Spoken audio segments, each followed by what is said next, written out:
La première session sur les défis de l'extension de la protection sociale, je vais présenter les modérateurs de la session. Marcelo Abirama, secrétaire général de l'Association internationale pour la sécurité sociale. Merci beaucoup, Georges. Merci beaucoup. Nous sommes en train de commencer, donc débuter avec la première session qui s'occupe de défis pour l'extension de la protection sociale pour les travailleurs dans l'économie informelle. À chaque fois, je vais poser une question et chaque orateur aura la possibilité de répondre dans 1 minute pour répondre aux questions. Alors, ma première question va à Monsieur Grégoire Ovana, qui est le ministère du Travail et de la Sécurité sociale au Cameroun. La première question est: au Cameroun, le travailleur de l'économie informelle représente environ 90% de la population active et ont, pendant longtemps, été exclus du régime général de la sécurité sociale. Pour améliorer cette situation, le gouvernement a créé en 2014 le système d'assurance volontaire géré par la CNPS. Pouvez-vous, s'il vous plaît, nous présenter brièvement le système et les résultats atteints à ce jour, les défis ainsi que les perspectives dans les prochaines années? À vous, Monsieur le ministre. Merci de nous donner la parole. Madame le directeur régional de l'OIT, mesdames et messieurs les ministres, mesdames et messieurs les 364 connectés à cette réunion, bonjour.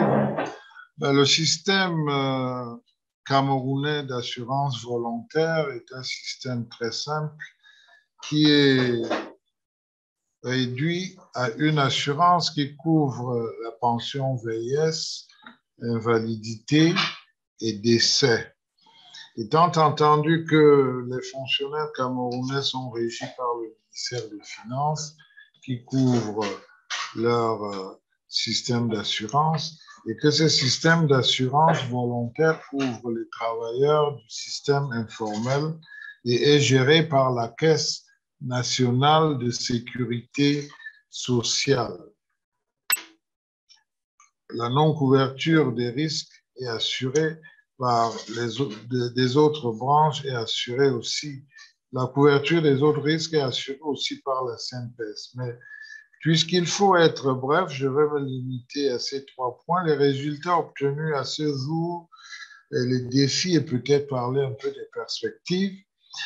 Les résultats atteints à ce jour ont permis de faire adhérer 250 000 volontaires pour un montant de cotisation qui s'élève en moins de 7 ans à plus de 1,5 milliard de francs CFA, ce qui pourrait revenir à peu près à 2,5 millions de dollars. Les défis et les problèmes qui se posent, c'est surtout l'adaptation de l'offre de couverture aux besoins réels des populations qui sont nombreuses. Les populations n'ont pas les mêmes contraintes ni les mêmes réalités économiques que le monde du travail. Le monde informel, les travailleurs du monde informel souvent se projettent très mal dans les prestations contributives parce que le système, il faut le préciser, est contributif, ce qui fait que les travailleurs du monde informel adhèrent très peu à cette assurance volontaire, tout simplement pour leur vision très mauvaise des choses à long terme. Ils préfèrent évidemment les prestations à court terme et notamment en ce qui concerne la santé pour eux-mêmes et leur famille, ou alors en ce qui concerne leur progéniture en termes d'allocation familiale. Ce qui fait que au-delà des 3 branches qui sont couvertes aujourd'hui, des études sont en train d'être faites pour voir comment intégrer et comment faire adhérer ces populations à cette assurance. Les perspectives sont celles, évidemment, du marché. Il y a un monde informel qui est important et comme vous le savez, près de 90% de la population active évolue dans le monde informel. C'est que le marché est encore vaste, la population est encore vaste pour un pays qui aujourd'hui compte près de 25 millions d'habitants. Donc, le monde paysan aussi qui est très actif et tout ce monde a des revenus qui lui permettent éventuellement d'adhérer. Le grand challenge, le grand défi sera celui du changement de mentalité. 1 minute, Minister. Ce sera celui du changement de mentalité et c'est cela que les choses vont véritablement se jouer. Je vous remercie. Okay, thank you very much, Minister. So now I'm making the question to Sabelo Mubukazi. Merci beaucoup, Monsieur le ministre. Maintenant, je vais donner la parole à Sabelo Mubukazi, représentant de l'Union africaine. On va parler de plans pour la protection des travailleurs. Et on a introduit des changements en 2011 pour l'extension de la protection sociale. Pourriez-vous, s'il vous plaît, nous présenter les composantes de ce plan et les résultats obtenus, les défis, la mise en œuvre et les perspectives pour les années à venir? Merci beaucoup. Et voilà. Alors, j'espère que vous m'entendez et que vous me voyez.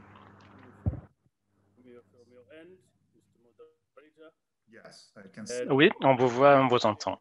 Alors, merci bien de m'avoir posé cette question. C'est une question clé, en fait, sur la base de laquelle la plupart des discussions vont trouver une sorte de alignement cet après-midi. Les défis à relever pour ce qui est de l'extension de la couverture de protection sociale aux travailleurs de l'économie informelle et les bonnes pratiques. Oui, effectivement, l'Union africaine, la Commission de l'Union africaine a travaillé à un plan de protection sociale, un programme en particulier pour les travailleurs de l'informel, dont l'agriculture. C'est ce qu'on appelle le Spire Work. C'est notre programme, c'est un plan qui met la focale sur l'économie et notamment les travailleurs de l'agriculture, disons, l'économie informelle et les travailleurs dans l'agriculture.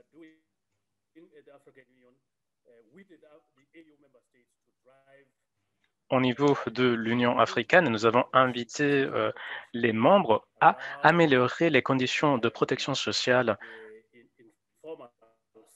pour le secteur informel. Les composants clés, c'est pour les leaders politiques, la gouvernance et la responsabilisation. Et puis, nous avons un volet femmes et un volet jeunes. C'est le deuxième, on pourrait dire, volet. Puis, nous avons la productivité et la croissance inclusive. C'est en ligne avec l'agenda 2063. Et c'est l'aspiration 1 qui concerne le développement durable. Nous avons aussi à viser les institutions du marché du travail qui doivent être efficaces et consolidées. Et en cette matière, nous élaborons toutes les années des statistiques sur les migrations de travail, par exemple, pour mieux comprendre cela et pour consolider aussi les institutions qui travaillent dans les institutions du marché du travail et utiliser ces informations-là pour nourrir des politiques qui puissent se baser sur des données. Claire.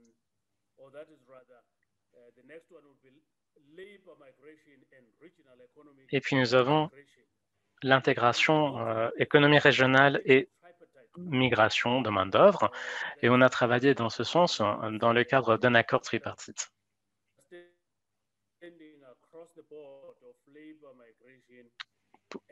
Tout en visant justement à ce flux migratoire et toutes les questions on pourrait dire, de mouvement et de circulation de main-d'œuvre et de compétences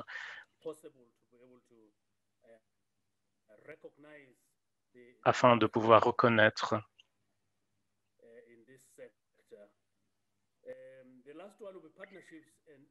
ces flux et les maximiser.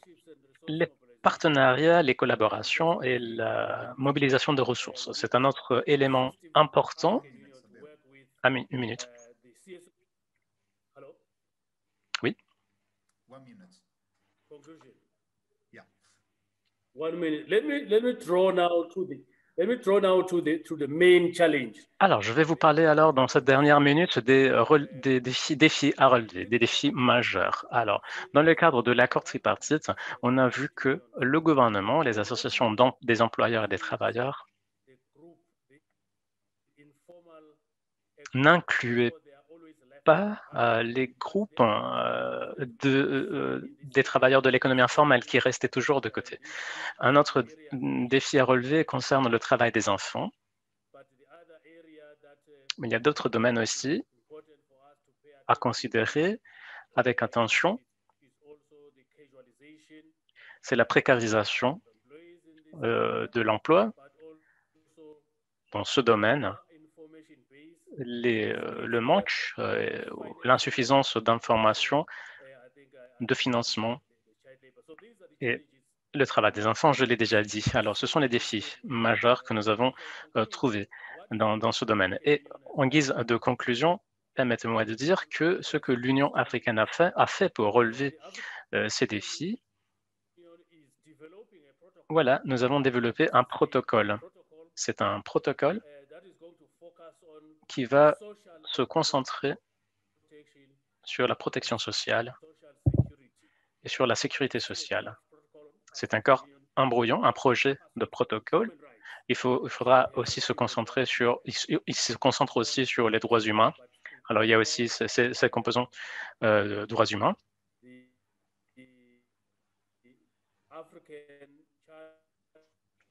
Ça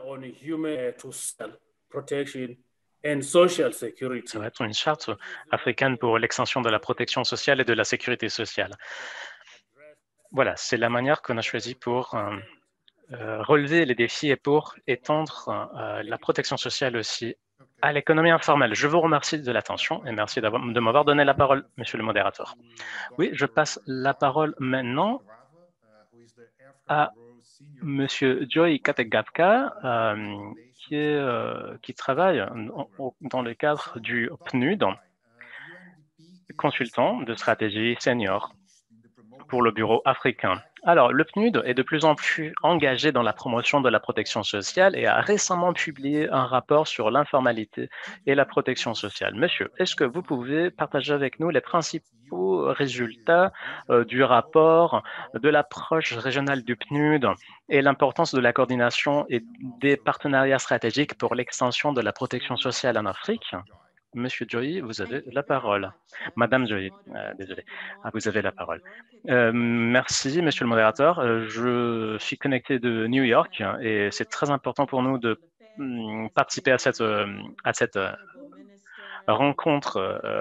Honorable ministre, honorable commissaire et tous les participants et participantes, chers collègues, merci de m'avoir passé la parole. Je voudrais soulever 3 points pour répondre à votre question.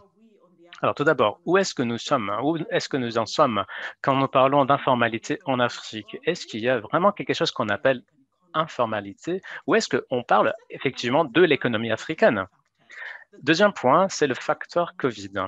Troisième, quels sont les modules et les modèles à adopter pour le chemin à venir. On part du premier point, informalité. D'habitude, on parle de l'informalité comme s'il s'agissait de quelque chose d'autre. Mais 86% de tout l'emploi généré en Afrique s'insère dans l'informel. 9 emplois sur 10 relèvent de l'informel. Alors, je dirais peut-être l'économie informelle est l'économie africaine. Et quand nous pensons à la protection sociale, qui est très importante dans le cadre des EDD, mais aussi pour la croissance économique des pays, il faut considérer cela. Parce que si l'on considère les chiffres de protection sociale, comme on a déjà dit aujourd'hui, on parle de moins de 18% de couverture de protection sociale, et notamment pour les secteurs informels, bien sûr. Alors, il n'y a même pas d'accès à l'assistance sociale pour la plupart des personnes en Afrique. Mais quand même, on parle de plus de 50% du PIB non lié à l'agriculture. Alors, dans l'intérêt des gouvernements, il faut investir dans cette économie informelle parce que c'est l'économie africaine en soi. Le facteur Covid, cela a déjà été illustré assez clairement aujourd'hui. S'il n'y a jamais eu un doute sur l'urgence d'agir, la Covid nous l'a souligné à nouveau. Les femmes dans le secteur informel, par exemple, WIGOL, cette unité a parlé de plus de 70% des femmes du secteur informel qui ont généré 0 revenu durant la crise. Alors, nous sommes à une situation vraiment dramatique et ça nous crée des questions pour l'avenir et pour la croissance et pour le développement. Comment pouvons-nous être assurés du fait que cela ne se répète pas, ne se réplique pas à l'avenir après la COVID? Alors, quels sont les modèles? Nous avons 3 questions seuil, on pourrait dire, de notre perspective. Alors, est-ce que les régimes doivent être contributifs ou pas? Est-ce qu'ils doivent être obligatoires ou pas? Et finalement, en termes de questions encore, qu'est-ce qu'on va faire par rapport au secteur? Est-ce qu'on va considérer des secteurs individuels comme le cas du Kenya Jua Kali, ou est-ce que nous devons considérer une perspective plus ample de la part des gouvernements? Ces questions nous amènent à des résultats et à des recommandations que je tiens à souligner aujourd'hui. Tout d'abord, le financement est fondamental. Même quand on parle de régime contributif, il faut considérer que c'est fragile. La situation est fragile et peut-être on peut pas assurer le financement de ces cotisations. Et le deuxième point, il faut aligner les régimes contributifs et non contributifs parce qu'il est très important de comprendre que certains ne pourront pas cotiser. Et il faudrait comprendre qui doit être le bénéficiaire. Et puis, le genre. Le genre est clé. Quand on parle de contributif, il faut considérer que les femmes jouent aussi d'autres rôles critiques dans la société qui peuvent entraver leur possibilité de cotiser parce qu'elles travaillent dans des emplois non rémunérés et d'autres types de situations. Un autre point important, la structure de conception de notre intervention est fondamentale parce que l'informalité n'est pas sur la table. Et alors, la première chose à faire est de mettre sur la table cette question pour que les cibles puissent effectivement refléter cela. Et puis, la protection sociale, l'assistance sociale à considérer comme un facteur de création de résilience pour les systèmes économiques. C'est tout de ma part. Merci bien, Joey, pour avoir souligné l'aspect de la COVID, du genre et d'autres questions très, très importantes et très intéressantes. Je passe la parole maintenant à Dr Damaris Mwika, qui est fonctionnaire du programme dans le cadre du COTU Kenya, et il travaille au sein du Fonds de sécurité sociale national kenyan. Pendant des décennies, les organisations de travailleurs ont lutté pour l'extension de la couverture de protection sociale et pour défendre les droits acquis par le passé. Pouvez-vous nous parler du rôle des organisations de travailleurs dans l'extension de la protection sociale et la promotion de la protection sociale et partager avec nous des bonnes pratiques que les organisations de travailleurs ont mises en œuvre pour soutenir et consolider l'extension de la sécurité sociale aux travailleurs de l'économie informelle. Merci beaucoup. Merci beaucoup. Et je vous remercie de la part de la délégation de Kenya. Je voudrais remercier pour avoir organisé cette réunion très importante et absolument l'importance joue un rôle très important, en particulier pour contribuer à la caractérisation de notre économie et donc du déficit concernant le GDP, le PIB concernant l'investissement dans la protection sociale. L'économie informelle est normalement exclue de schéma de système de protection sociale et de sécurité sociale. De tout système de protection. C'est pour cela qu'on a besoin d'introduire le standard minimal de protection sociale, que est le rôle des travailleurs concernant la protection sociale.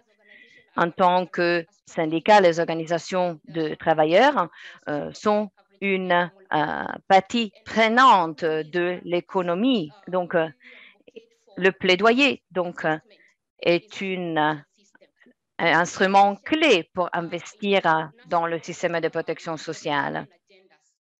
Il faut se pencher sur l'agenda pour le développement local, considérant aussi le rôle de la protection sociale et, en particulier, s'assurer à ce qu'il y ait une bonne gouvernance pour établir les institutions de la protection sociale. Nous avons de bonnes pratiques, organisations de travailleurs, en particulier, à se pencher sur le droit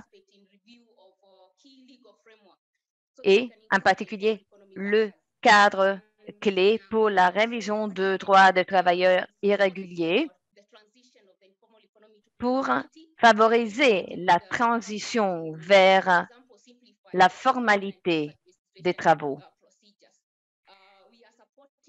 Nous soutenons les institutions de protection sociale pour le développement de systèmes qui se penchent en particulier sur les travailleurs irréguliers.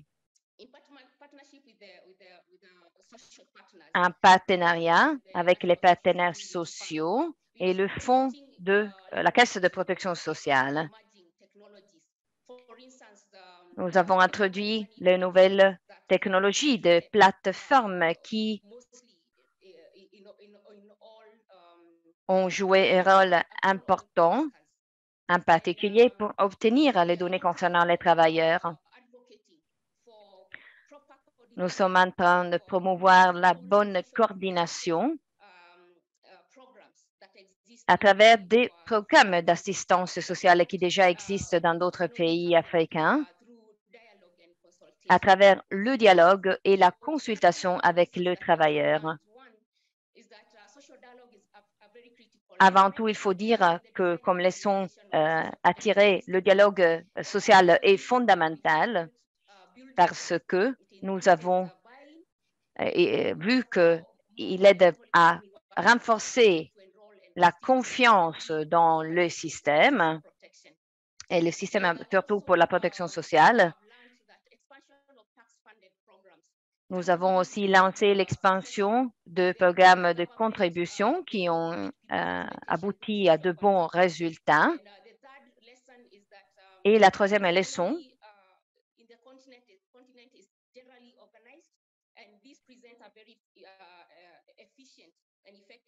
ce système peut représenter un système pour rentrer dans toute l'économie du pays, y compris l'économie informelle.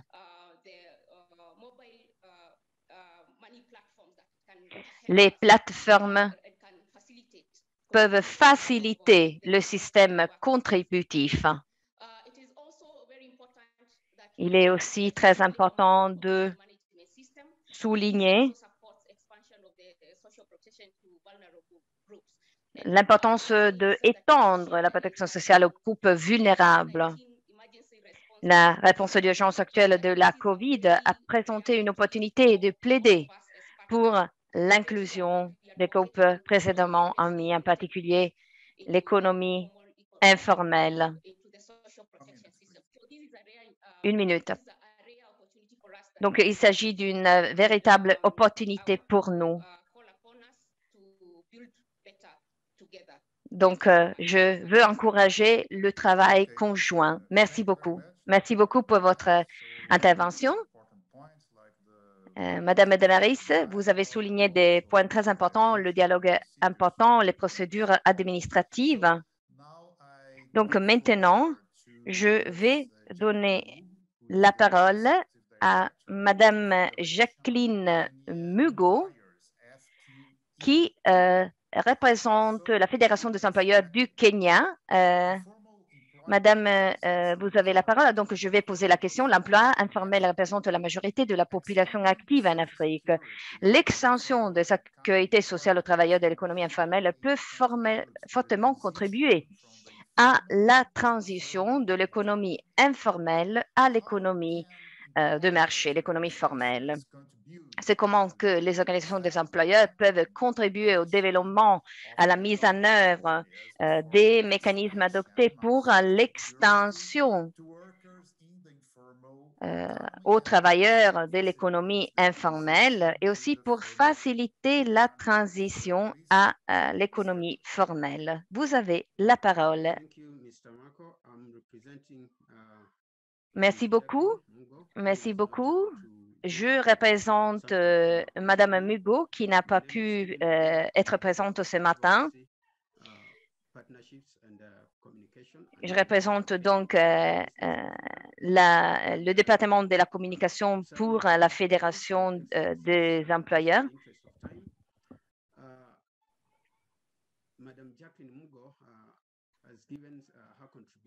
Madame Mugo a écrit sa contribution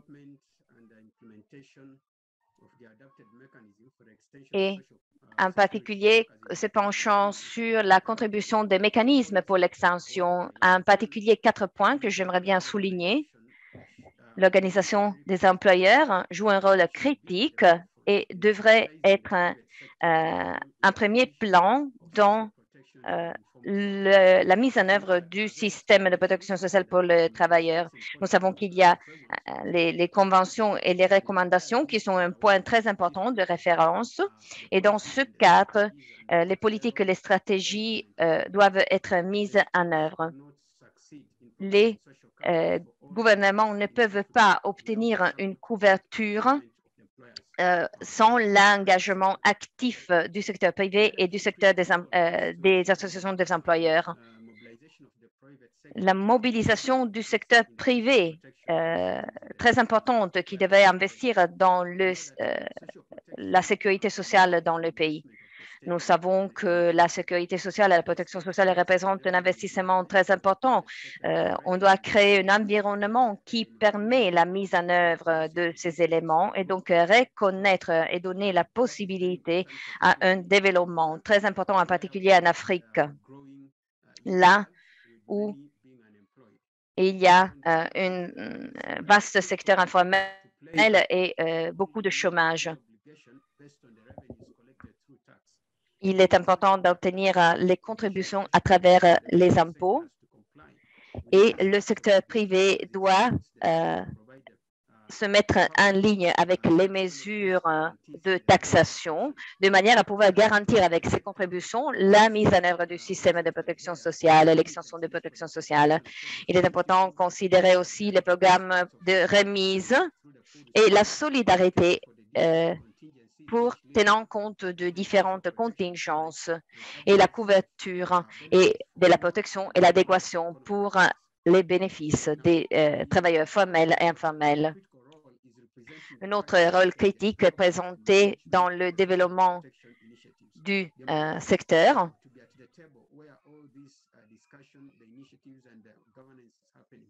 En particulier, le secteur formel a un rôle clé à jouer dans la protection en ce qui concerne la contribution et assurer l'efficacité de l'assistance pour la protection sociale. Lorsqu'on parle des institutions, les parties prenantes et les contribuants doivent faire partie du mécanisme et mettre en œuvre un système de qualité de contrôle. Une minute. Et une gestion de programmes de protection pour rendre les efforts des gouvernements actifs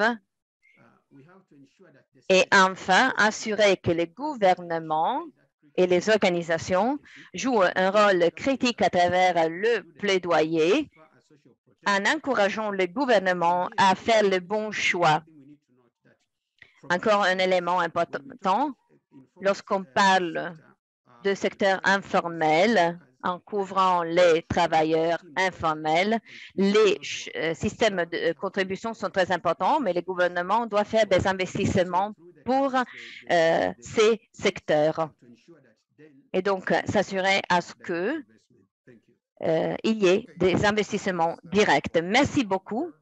Merci beaucoup, Stéphane, pour avoir exposé ce point très important dans la discussion.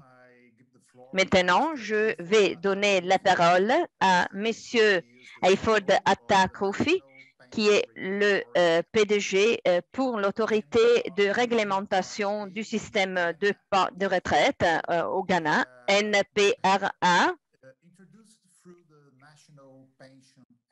Alors, à travers la loi nationale, introduite par la loi nationale sur les pensions de 2008, le système de pension au Ghana a un statut à trois niveaux, régime obligatoire, niveau 1 et 2, et un régime volontaire, le niveau 3, ciblant en particulier les travailleurs indépendants et les secteurs informels.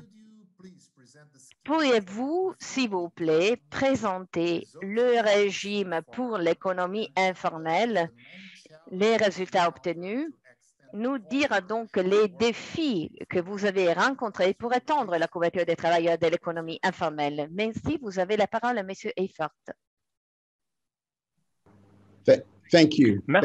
Merci bien, Monsieur Marcello. Et bonjour tout le monde, chers collègues, messieurs, dames, merci de m'avoir invité à prendre la parole. Oui, vous avez absolument raison. Nous avons une structure contributive à trois couches qui a été introduite en 2008, révisée en 2010. Nous avons deux couches obligatoires. C'est le premier qui est le régime de sécurité sociale national et le deuxième est le régime de pension. Le premier est un régime pour le secteur formel, mais nous pouvons étendre la couverture au secteur informel sur une base volontaire. La troisième couche concerne notamment le secteur informel. C'est un régime de pension personnel, volontaire et contributif, ciblant les personnes qui travaillent dans l'informel ou dans l'auto-emploi. Ils peuvent s'inscrire individuellement ou comme groupe, et il y a deux comptes une fois inscrits, un compte d'épargne et un compte de pension. Ce dernier ne peut pas être touché jusqu'à l'âge de pension, mais le compte d'épargne peut être utilisé pour, je ne sais pas, payer les impôts, mais voilà, il y a la possibilité aussi de payer, d'avoir un forfait à la fin. Les résultats jusqu'ici nous montrent que nous avons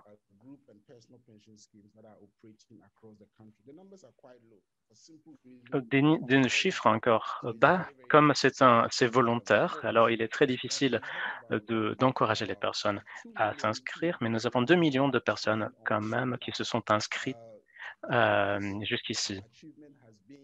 Le meilleur résultat étant les agriculteurs de cacao qui se sont inscrits c'est 1,5 million de personnes qui travaillent dans ce secteur, dans l'informel, qui se sont inscrits dans ce régime.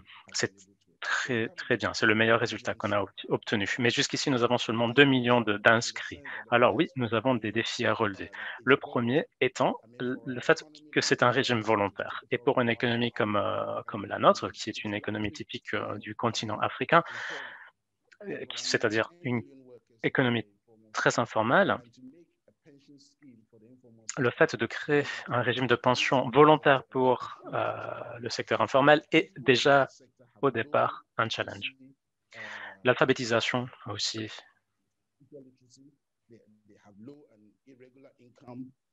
Est un autre défi. Le fait d'avoir des revenus qui ne sont pas réguliers, le fait de n'être pas syndiqué. Et alors, il faut aller les chercher, on pourrait dire, individuellement. Alors, la question de l'accès à ces régimes pour eux et l'éducation aussi, l'alphabétisation aussi. Une minute. Alors, notre possibilité de pénétrer le secteur informel reste un challenge majeur. Nous n'avons pas une plateforme comme l'M-Pesa au Kenya, c'est un autre problème. Et en général, quand même, on peut dire que la situation est positive.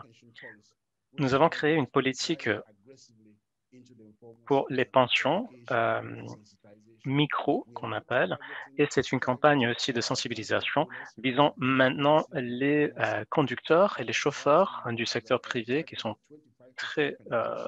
c'est un secteur très peuplé. Nous avons une pénétration de 25% et nous sommes en train de travailler avec l'autorité nationale pour inscrire le plus possible de personnes. C'est gratuit et nous sommes en train d'apprendre finalement. Là, c'est une bonne expérience et nous sommes en train d'apprendre finalement. Et le gouvernement a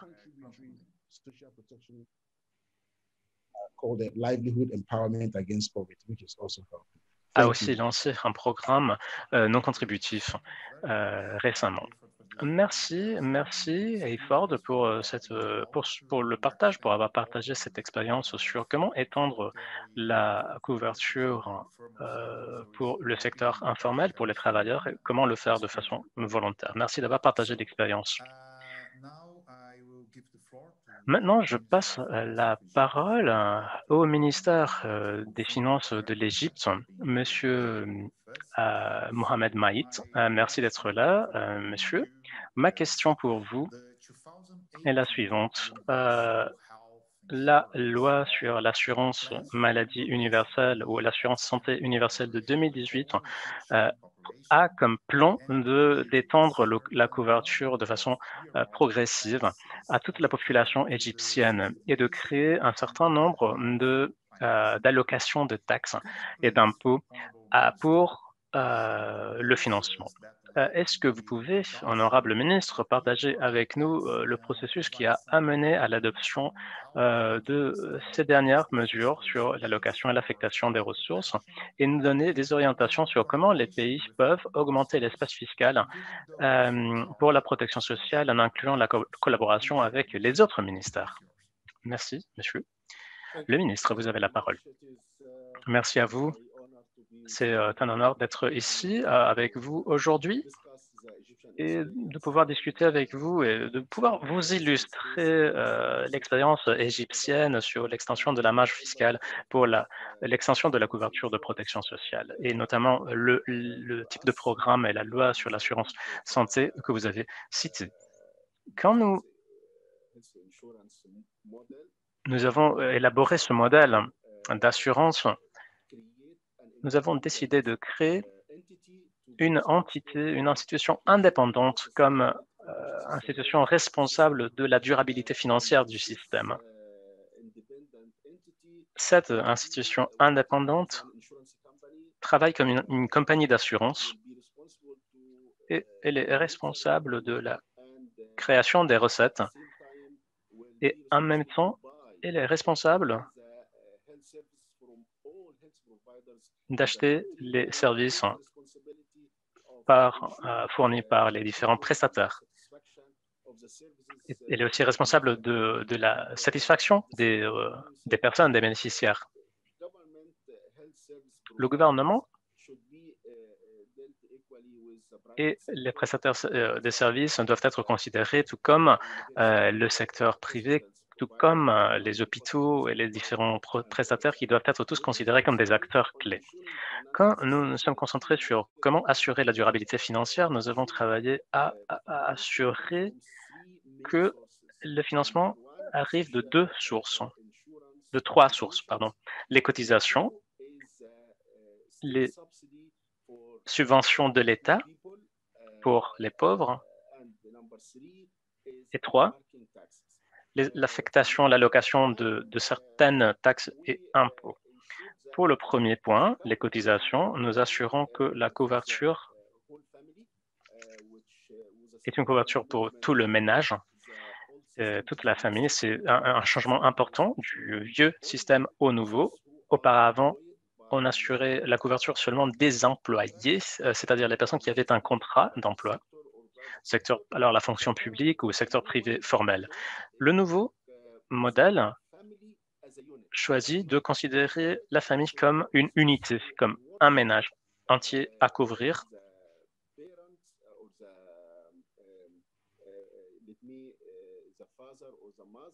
Le père ou la mère sont responsables de cotiser pour la famille tout entière. Alors, si le père travaille, c'est le père qui prend la responsabilité, prend en charge les enfants. Si la femme ne travaille pas, c'est lui qui prend en charge sa femme aussi. Mais si la femme travaille, il ne doit pas cotiser pour sa femme. Alors, les cotisations d'assurance sociale sont collectées par de l'employeur et du travailleur aussi.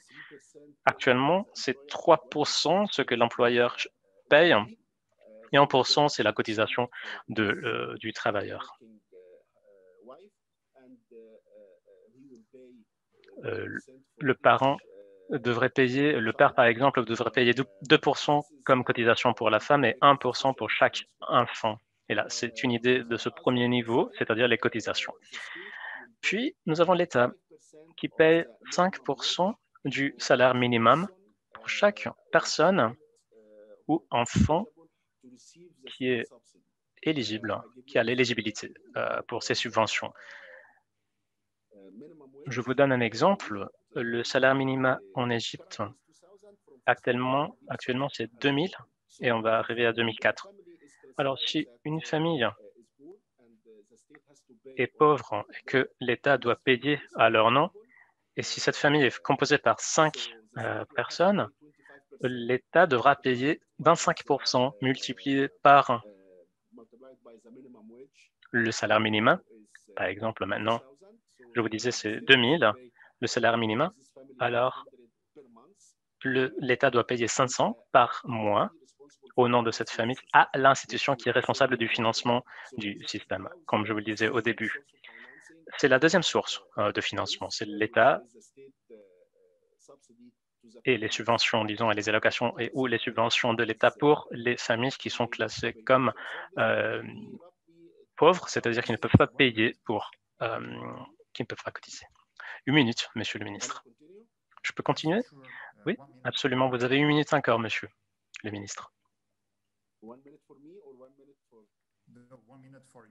Oui, 1 minute pour vous.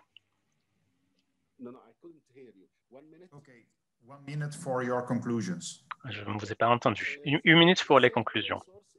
Oui, la troisième source, ce sont les ressources affectées. 1/4 de chaque compagnie ou entreprise comme contribution sociale, plus les taxes sur le tabac, sur les cigarettes, comme d'autres sources d'affectation de ressources, ou encore par exemple les péages dans l'autoroute. Ce sont d'autres exemples de sources affectées qui sont allouées. Et c'est un système qui a déjà été lancé il y a 3 ans et qui est tout à fait durable d'un point de vue financier qu'on espère pouvoir étendre et on espère arriver d'ici 15 ans, couvrir 120 millions d'Égyptiens. Merci. Merci, merci vraiment, Monsieur le ministre. Maintenant, nous avons un autre ministre et nous sommes honorés d'avoir le ministre de l'Ouganda,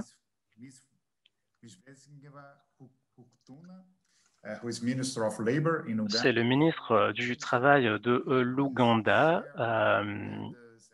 Monsieur le ministre, pouvez-vous partager avec nous l'expérience de l'Ouganda dans l'extension de la protection sociale? Monsieur le ministre, vous avez la parole.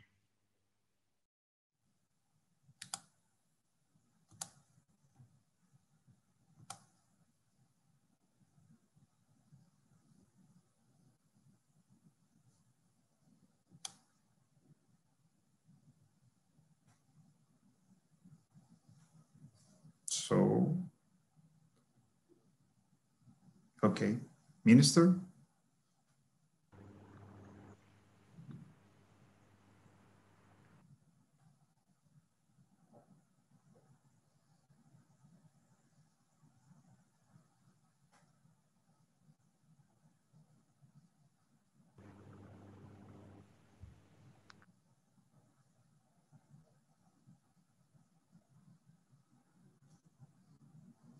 Perhaps he is facing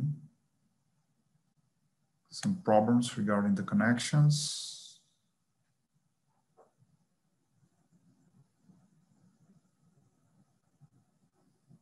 Let's wait some seconds.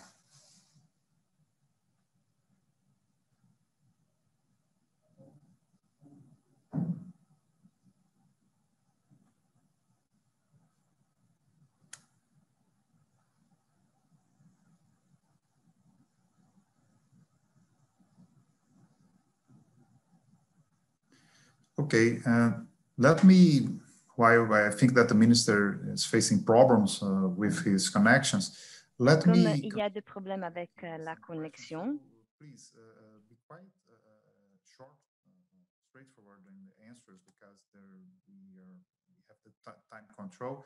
I want to make a question now to Dr. Joy in the meantime. So, je vous prie de donner la parole et commencer avec la discussion. Monsieur Joey, alors on a parlé de l'importance de l'économie, de l'extension de l'économie informelle et comment gérer la contribution des travailleurs de l'économie informelle dans le contexte africain qui ne font pas partie du système fiscal contributif normal. Alors, Monsieur, Dr. Joy, vous avez la parole. Madame Joy. Merci beaucoup pour la question. En effet, cette question est critique. Je pense que lorsqu'on parle de contribution, il faut toujours considérer l'espace qui est inclus dans la structure parce que l'un des défis fait partie de la structure. Donc, engager les travailleurs devraient bâtir la confiance parce qu'ils ont besoin d'avoir confiance dans le système et dans un espace, trouver la négociation avec eux de manière à capturer le système de la contribution et à engager dans le système plus productif. Et il est important de considérer que les accords financiers ne doivent non seulement considérer le système rétributif, contributif, mais donner aussi la possibilité de développer la production. J'ai vu des recherches que la plupart des défis qui ont à voir avec peu de productivité ne permettent pas d'augmenter le développement. Et donc, lorsqu'on vient d'une base de productivité, il faut considérer le support en regardant aux dimensions de contribution. Donc, ce n'est pas seulement l'assistance, il s'agit d'un investissement.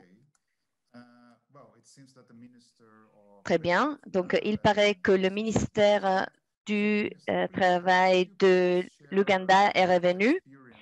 Alors, pourriez-vous, s'il vous plaît, Monsieur le ministre, partager votre perspective et résultats et défis dans les programmes d'extension de la protection sociale dans votre pays? Merci.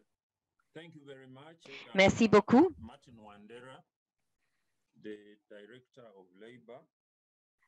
Je suis le directeur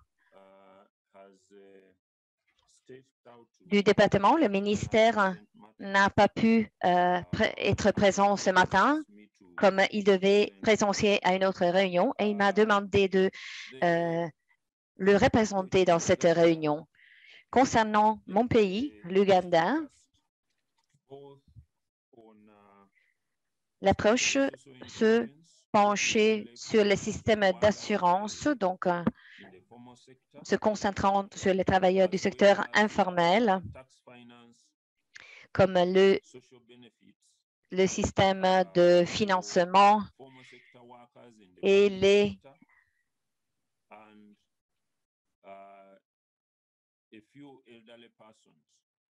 ainsi que l'engagement de travailleurs, donc les bénéfices pour les travailleurs informels, et considérant aussi le transfert de fonds de la trésorerie dans le secteur informel. Les personnes ne sont pas couvertes par le système d'assurance officiel. Cependant, les personnes et les travailleurs ont développé des systèmes d'entraide qu'ils utilisent pour combattre et mitiger leur vulnérabilité. Ces schémas, ces systèmes ne sont pas très développés, ils sont limités en termes de couverture et d'envergure, mais les communautés dans le secteur informel font confiance à ces systèmes. Ils sont à même de gérer ce système de cette manière. Donc, notre observation est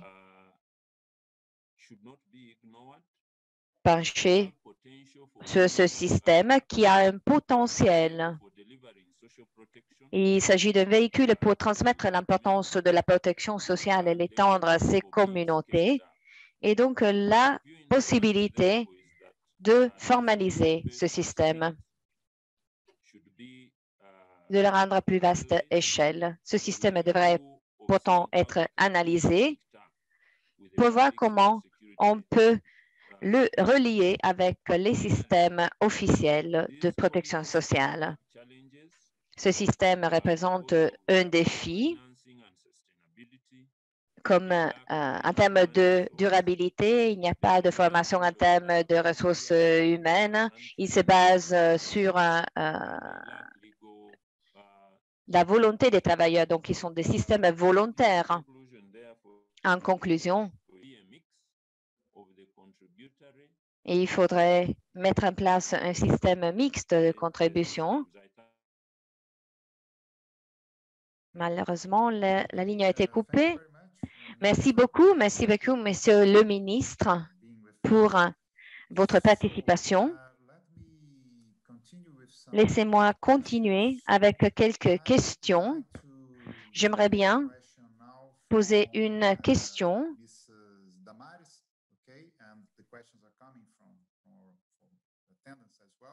à monsieur Damaris et aussi aux représentants de FKI concernant la loi de 2014. Comment a-t-elle été opposée par FKI pour un point qui n'a jamais été abordé en termes de contribution? Il serait une très bonne opportunité pour les employés, pour épargner et pour obtenir des prestations. Et donc, je donne pour l'instant la parole à Dr. Damaris. Si vous pouvez nous aider à répondre à cette question brièvement. Merci beaucoup. Merci beaucoup, monsieur le modérateur. Il est vrai que le Fonds national d'assurance maladie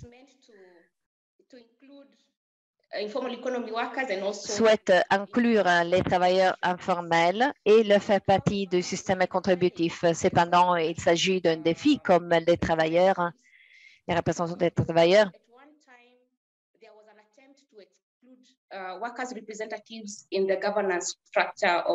ont été exclus une fois dans la structure de représentation. Et deuxièmement,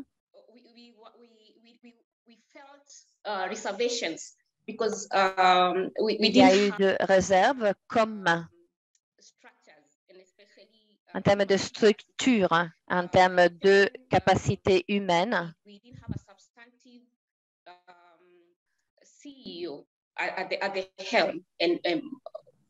Nous n'avions pas une guide claire, une structure claire pour la mise en œuvre de ce système au niveau du gouvernement. Au cours des dernières années, on a vu quelques améliorations. Les travailleurs sont maintenant représentés dans la structure gouvernementale.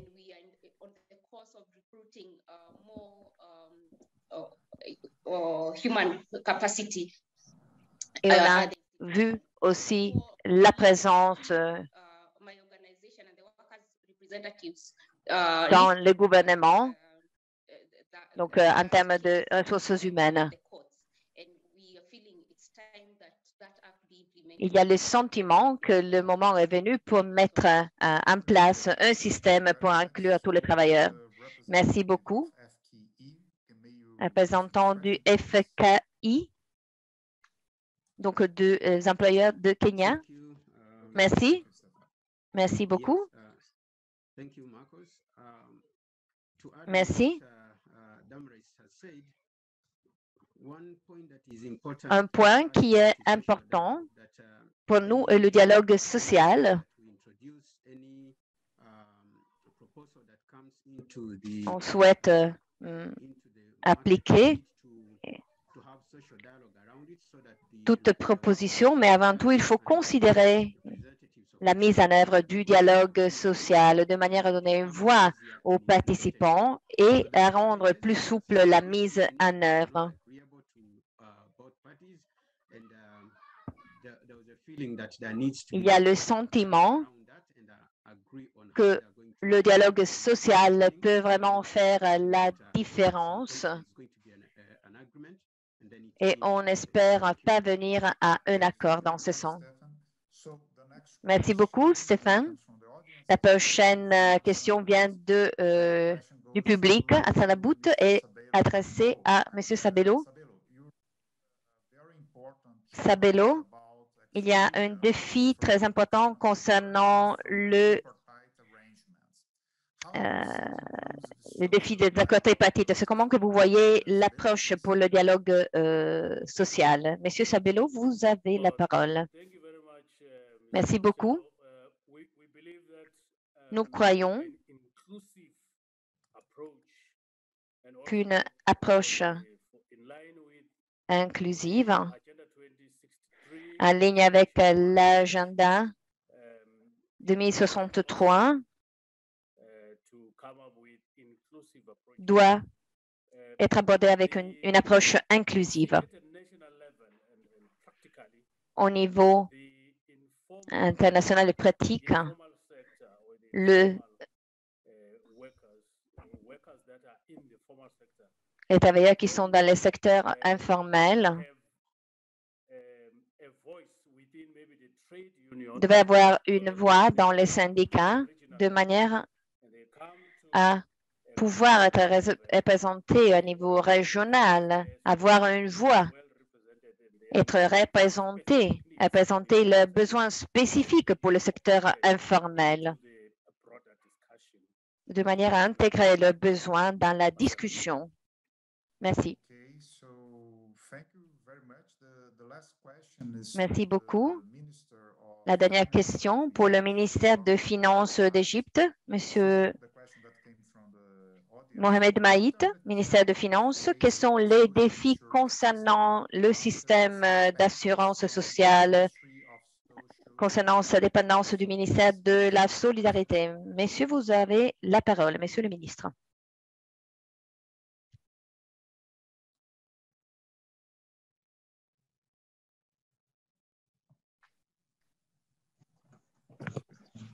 Hello, I'm May Farid. I'm Assistant Minister of Finance. Bonjour, je suis l'assistante du ministre. Est-ce que vous pouvez répéter la question, s'il vous plaît? Oui, bien sûr. Quels sont les défis concernant le système d'assurance sociale après sa dépendance du ministère des Solidarités sociales, de la solidarité sociale? Je ne pense pas qu'il s'agit d'un défi, il s'agit d'une réforme, d'une grande réforme concernant la durabilité commise.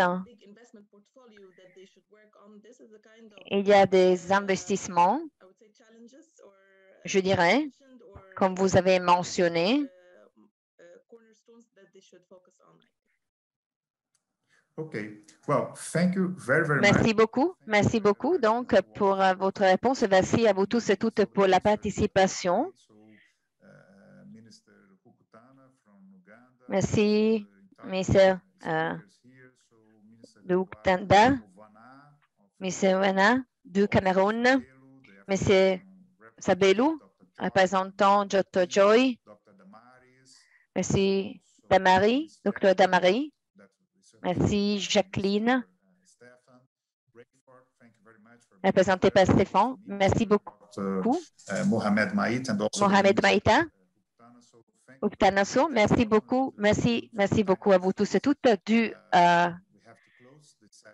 De nécessité de temps, il faut terminer avec cette première session, mais on a pu démontrer l'importance de l'extension de la couverture à la société entière.